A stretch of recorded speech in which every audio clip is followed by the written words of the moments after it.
The existence of hemp can be found throughout recorded history. Food, medicine, elixir, textile. Hemp is thought by some to be the first crop domesticated by our ancestors. In ancient India, it was blended with milk and spices into a drink believed to aid digestion, relieve fever, and ease dysentery. Some thought it made the body more alert, calling it the nectar of the gods. Beginning in the mid-1800s, hemp oil was a natural part of the American pharmacopoeia, prescribed for everything from cramps to chronic seizures. After the 1930s, taxes made hemp too expensive to grow, and farmers mostly abandoned the crop. Hemp became more scarce. Cannabinoids all but disappeared from the food chain, and Americans became deficient in cannabinoids. Cannabidiol is a naturally occurring chemical compound found in plants like echinacea, flax, and of course hemp. In this form, it's referred to as a phytocannabinoid. But plants aren't the only source. Cannabinoids also exist in the human body and can even be found in breast milk. Some researchers contend they play a critical role in early childhood development. Regardless of the source, cannabinoids work in conjunction with the body's endocannabinoid system, also known as the ECS. The ECS is a network of cannabinoid receptors found in the mammalian brain and abdominal organs.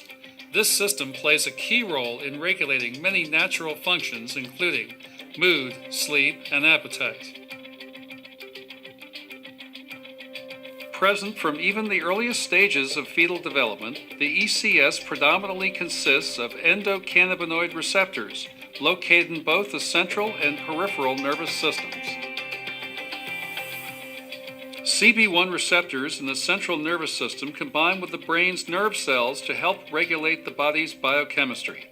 Both endocannabinoids and phytocannabinoids bind to these receptor points to control the passage of proteins between cells. CB2 receptors in the peripheral nervous system are mostly found on white blood cells, in the tonsils, and in the spleen. Cannabinoids that bind to these sites help modulate the immune system response to disease and injury.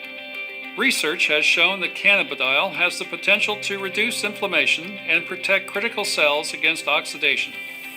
However, with a lack of cannabidiol in the food supply and the tendency for endogenous cannabinoids to degrade within the human body, most people are deficient in these important compounds. This absence of cannabinoids has led researchers to establish a condition known as clinical endocannabinoid deficiency syndrome. A diet rich in phytocannabinoids, such as high concentration hemp oils and hemp seeds, may offset this deficiency.